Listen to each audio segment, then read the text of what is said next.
नमस्कार मित्रांनो, आज आपण एका अशा प्रवासावर निघणार आहोत जो आपल्याला हजारो वर्ष मागे घेऊन जाईल। मानवी इतिहासातील एका अशा वास्तूबद्दल विचार करा जी 4500 वर्षापासून ऊन, वारा, पाऊस आणि अनेक भूकंपाचा सामना करत आहे। आज ही ताट उभी आहे। मी बोलतोय इजिप्तच्या ग्रेट पिरामिड ऑफ गिझा बद्दल। हे केवळ दगडाचं बांधकाम नसून मानवी बुद्धिमत्तेचे आणि इंजिनिअरिंगचे एक असे कोड आहे ज्याने आजच्या आधुनिक शास्त्रज्ञांनाही चक्रावून सोडलं आहे। एका बाजूला आजचे हायटेक युग आणि दुसरीकडे हजारो वर्षापूर्वीचे ते साधनहीन जग, ज्या काळात कोणतीही क्रेन नव्हती, लोखंडी अवजारे नव्हती, आधुनिक यंत्रे नव्हती। त्या काळात 23 लाख दगडी धोंड्याची ही भव्य इमारत कशी उभी राहिली असेल। आजच्या या सविस्तर व्हिडिओमध्ये आपण पिरामिडचे बांधकामाचे, त्यातील गुप्त खोल्यांचे आणि तिथल्या रहस्यांचे असे पदर उघडणार आहोत जे तुम्ही याआधी कधीही ऐकले नसतील। पिरामिडच्या बांधकामाचा विचार केला तर सर्वात आधी डोळ्यासमोर येते ते म्हणजे तिथले अजस्त्र दगड। या एका पिरामिडचे साधारण 23 लाख चुनखडीचे आणि ग्रेनाइटचे तुकडे वापरले आहेत। यातल्या एका दगडाचं वजन सरासरी 2.5 टन आहे, तर काही दगडाचे वजन 80 टनापर्यंत सुद्धा भरते। आजच्या काळात 80 टनाचा दगड उचलण्यासाठी जगातील सर्वात मोठे क्रेनची गरज लागते। मग 4500 वर्षापूर्वी हे कसं शक्य झालं असेल? पण खरी जादू केवळ वजनात नाही तर त्या दगडाच्या मांडणीत आहे।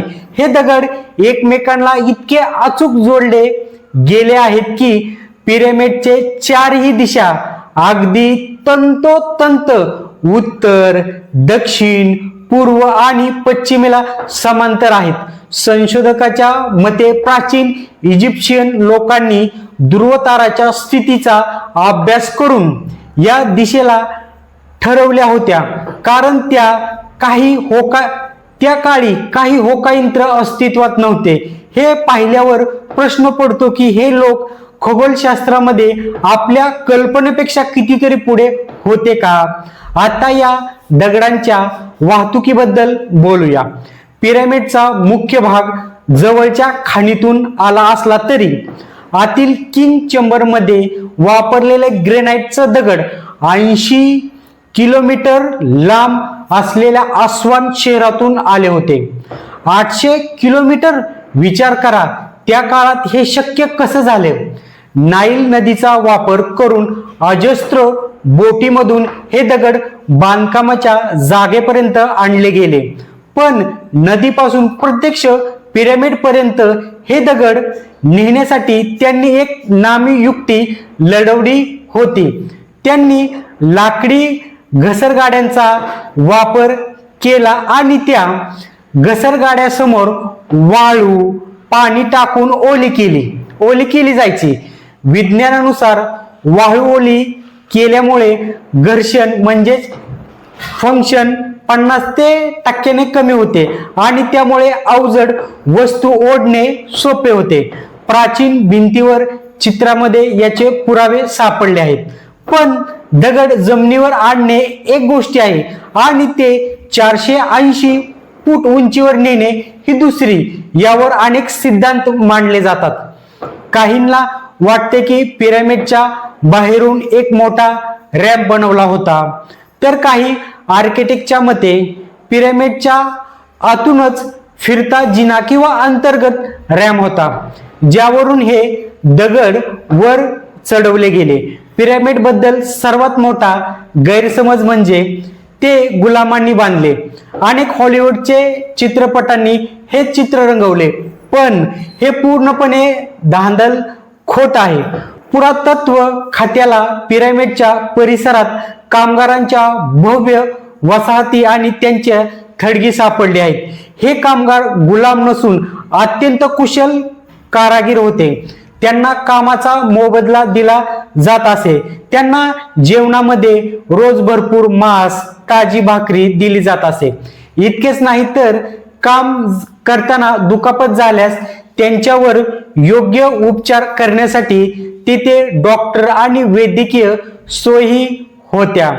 पिरामिड बांधणे हे इजिप्शियन लोकांसाठी एक राष्ट्रीय अभिमानाचे आणि धार्मिक पवित्र काम होते. हे कामगार तिथे स्वतःच्या आनंदाने काम करत असत. आता आपण वळूया पिरामिडच्या अंतर्भागाकडे. पिरामिडमध्ये मुख्यत्वे 3 खोल्या आहेत: किंग चेंबर, क्वीन चेंबर आणि एक खोल तळघर. पण हे फक्त राहण्यासाठी नव्हतं. इजिप्शियन लोकांचा असा एक विश्वास होता की मृत्यूनंतर जीवन असते. त्यामुळे जेव्हा एखाद्या राजाचा मृत्यू व्हायचा तेव्हा त्याचे शरीर ममी बनवून जतन केले जायचं. हे तंत्र इतके प्रगत होते की आजही काही ममींचे केस आणि नखे सुरक्षित आहेत. राजाच्या मृत्यूदेहासोबत सोन्याचे दागिने, मौल्यवान वस्तू, खाण्यापिण्याचे पदार्थ आणि अगदी त्यांच्या सेवकांच्या मूर्तीही ठेवल्या जायच्या, जेणेकरून पुढच्या जन्मात त्यांना कशाचीही कमतरता भासू नये. पण गमतीची गोष्ट म्हणजे जेव्हा शास्त्रज्ञांनी ग्रेट पिरामिड उघडला तेव्हा तिथे कोणतीही ममी किंवा सोने सापडले नाही. मग ते चोरीला गेले की अजूनही तिथे काही गुप्त खोल्यात आहेत ज्या आपल्याला सापडल्या नाहीत.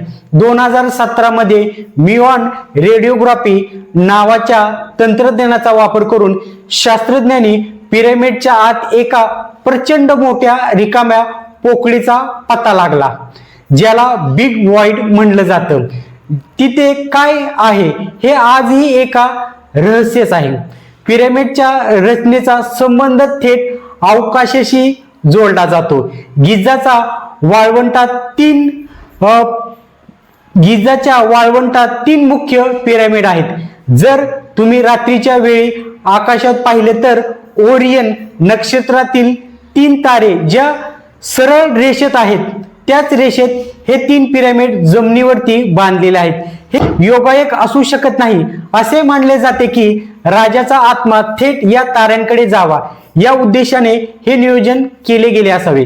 पिरामिडचा आत काही अरुंद नळ्या आहेत ज्यांना इयर शॉफ्ट म्हणले जाते. या नळ्या थेट आकाशातील विशिष्ट ताऱ्यांशी दिशेला उघडतात. यामुळे काही लोकांना असं वाटतं की पिरामिडच्या बांधकामात एलियनचा सुद्धा हात असावा. पण आधुनिक विज्ञानाने हे सिद्ध केले आहे की मानवी कला आणि गणित अचूकता वापरून हे साध्य करणं शक्य होतं. पिरामिडचा बाह्य भाग आज आपल्याला खडबडीत दिसतो, पण 4500 वर्षापूर्वी तो असा नव्हता. जेव्हा पिरामिडवर पांढऱ्या शुभ्र चुनखडीचा थर होता आणि त्याचा वरचा कोपरा शुद्ध सोन्याने मडवलेला असायचा. जेव्हा सूर्याची किरणे त्यावर पडायची तेव्हा हा पिरामिड एखाद्या हिऱ्यासारखा चमकत असे आणि मैलोन्मेल लांबूनही तो दिसत असे. काळानुसार आणि अनेक आक्रमणानुसार तो पांढरा थर निघून गेला आणि आज आपल्याला फक्त आतील मूळ दगडी सांगाडे पाहायला मिळतो. पिरामिडच्या आतले तापमान नेहमी 20 अंश सेल्सिअस इतके स्थिर असते. शेवटी पिरामिडचे शापाबद्दल अनेक चर्चा होतात. असं म्हटलं जाते की जो कोणी राजाच्या झोपेत अडथळा आणेल त्याला मृत्यूचा सामना करावा लागेल. 1912 मध्ये जेव्हा तुतानखामेनीचे थडगे उघडले गेले तेव्हा त्याच्याशी संबंधित अनेक लोकांचा अनकालीन मृत्यू झाला. यालाच फेरोचा शाप म्हटले जाते. मात्र शास्त्रज्ञांच्या मते हे मृत्यू शापामुळे नसून हजारो वर्ष बंद असलेल्या थडग्यामुळे, विषारी बुरशी किंवा बॅक्टेरियामुळे झाला असावेत. तरीही आजही अनेक लोक पिरामिडच्या परिसरात जाताना एक वेगळीच गूढ ऊर्जा जाणवते असे सांगतात.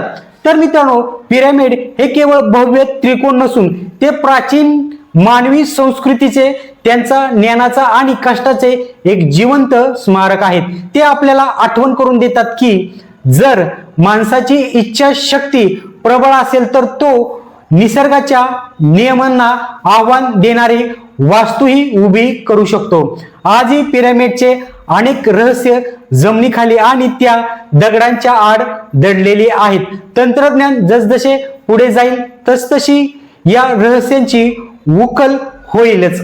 तुम्हाला काय वाटतं, पिरामिड खरोखर माणसानीच बांधले असतील की त्यामागे काही अलौकिक शक्ती होती?